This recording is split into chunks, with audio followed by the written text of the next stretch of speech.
It's a hand grenade waiting to go off. Bland power delivery and sound, and they use horrendous amounts of fuel.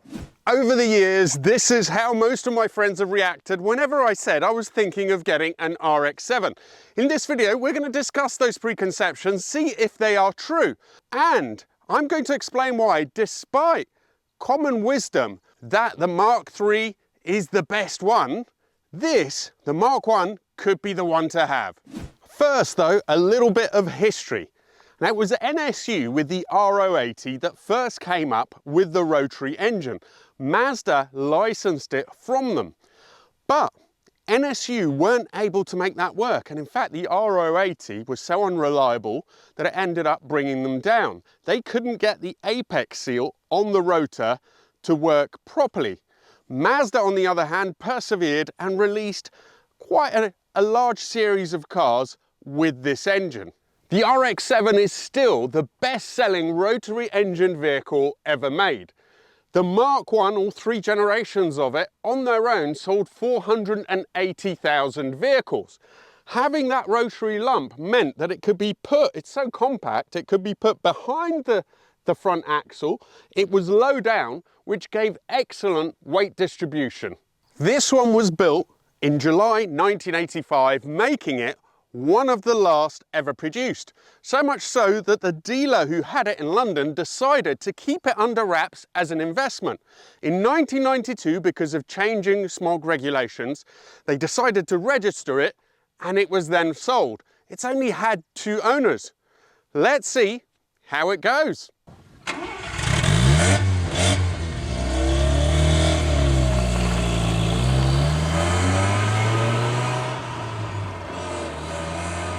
I am looking for other Mazdas of this period. I am looking for the Mark III of this, a Mark II if you have one. And also, crucially, I would love to do a video on an early Cosmo, the 70s Cosmo. If you have one or know anyone who has one, please do get in touch with me. Now, it is true that you have to take a little bit of extra care with rotary engines, but I think it's far from true to say that they are hand grenades. So let me expand a little bit. These particular cars, the Mark Is, the Mark IIs, I think even to some degree the Mark IIIs, they are pretty reliable, providing that you try and change the oil, if you can, every 3,000 miles, which shouldn't be too much of an ask for an enthusiast on a classic car. And you have to make sure that they're fully warm before you take them up through the revs. It's even more important than on a normal sort of 4-stroke engine that you regularly take it all the way up to the red line. The reason for that is that carbon deposits can gum up that apex rotor seal, and then you lose compression. So to run efficiently, these are engines that you have to periodically rev. Some of the bad reputation comes from the really late engines like the RX-8, because in these there's a little metering unit that injects a little bit of oil in with the fuel. So it automatically lubricates the engine in the combustion chamber even, but that is bad for emissions. So on the later car, the RX-8, to make it more efficient and more emissions friendly, they had to remove that feature. That is why you have so many of those now on eBay and so on, going for peanuts, but with the broken engine. Let me just say that confusingly, there were 3 versions of this Mark I. This is a 3rd generation car. The first one came with 105 horsepower, the second 115, and the third, in America, 135. Here in the UK, because it kept the old smog stuff, 115. But this car, like all the cars that are now around, has had that removed. It was really a restriction mainly in the exhaust. So let's see how this incredible engine feels.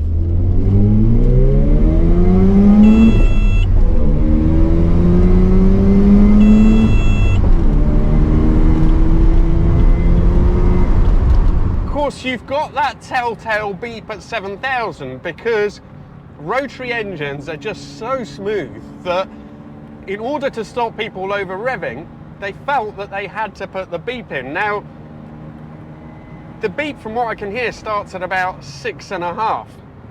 It's definitely smoother than the equivalent petrol engine, but it doesn't have the same cultured sound. I think that the most sort of beneficial thing that you can say about the sound is that it's a little bit akin to maybe an angry swarm of bees. It is different to anything else that you'll have come across, and I can see why some people might say that it's bland. I think that it's just so linear and so smooth. It pulls really, really nicely. But I can't detect any steps in power. It is just like a turbine.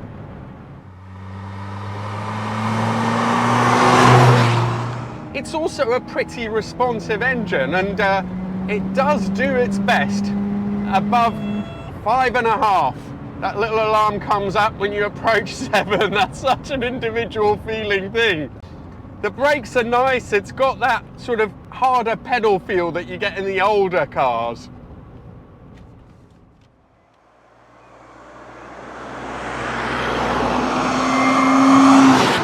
Now let's just put it into context. This would have had as competitors something like a 2-litre Capri, maybe a 280 ZX Nissan, and it would have been faster than both of those. In terms of power, 130, let's say, because none of them have the smog stuff on them now. It's similar as those two cars, but it weighed a lot less, 1,100 kilos, and that gave it a significant advantage.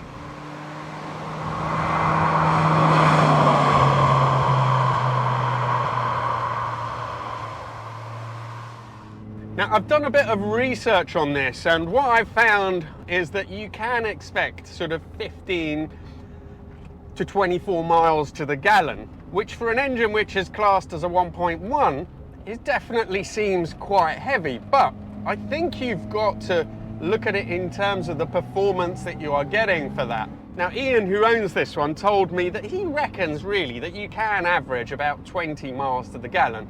15 only if you really drive it quite hard. Either way, that's the kind of fuel consumption you expect from a big heavy V8. So I think we can agree that while fuel consumption isn't its forte, if it's true that 20 miles to the gallon is achievable as an all-round figure, it certainly isn't going to be a deal breaker.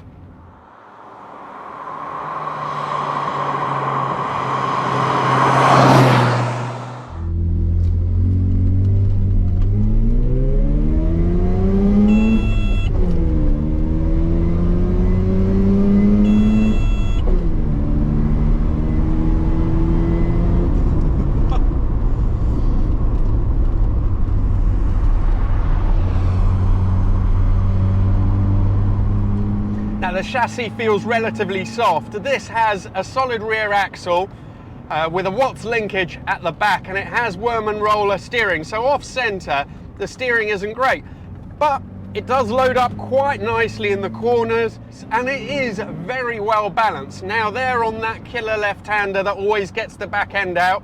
I think it was slightly biased towards the rear. It didn't step out as such, but it felt like if I was going a bit faster, it would have moved out quite gradually in that direction. So it feels like a good car. Now, it's odd because it has McPherson struts at the front. As I said, the steering rack is the old style worm and roller, but it's quite a well-resolved little package. The gear change also is really nice, light and snappy, which is a Mazda tradition. This isn't quite as good as you would find in maybe a Mk1 MX-5, but it is still got good travel, good weighing. It's still snappy and light. It's also pretty comfortable, and with a driving position that would shame most Italian cars of that time. I really like the fact that the gear shift is exactly where your hand drops. Steering wheel is pretty vertical, right in front of you. My legs are fairly stretched out. The seats are very comfortable. You've got this old style Vela. And it's just criminal that we don't have this stuff anymore, right? Because today it's a really hot, stuffy day. I'm on here, but I think it's naturally sort of ventilates a little bit, so I'm not sweating too much. The seats aren't really heavily bolstered, but because of the material, they do hold you in place. Let's see what it's like on these slightly quicker sweepers here. So 4,000 revs in third, and it responds pretty well. Now, Ian, the owner, told me he doesn't like the steering. I quite like it. I think it's all right. You know, I'm surprised this is essentially a live axle setup because it doesn't feel very compromised at the back. I think it's testament to how good the engineering was that they had such a simple pile of parts. And perhaps also it's to do with that engine. The way it's so far back in the chassis and so low down that just helps the car out. It's really nice.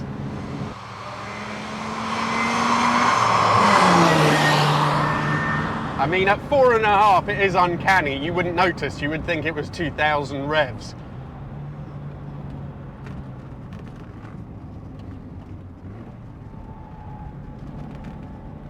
Four and a half here.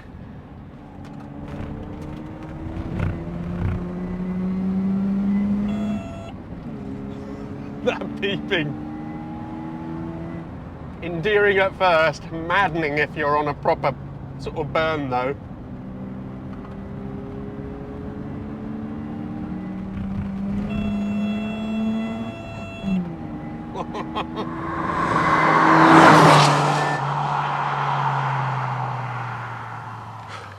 Okay, so having talked you through some of the major misconceptions about reliability, about how it sounds, how it goes, I think the weakest area maybe is in the sound, in the sense that it's not an exciting sounding engine per se. I can see where that came from, but I think it's so different from anything else, has such a distinctive character, that alone makes it exciting enough. Now, in terms of reliability, if you look after it, you don't need to worry about that. And fuel consumption, for what's going to be a weekend car, isn't something that should be too much of a worry either.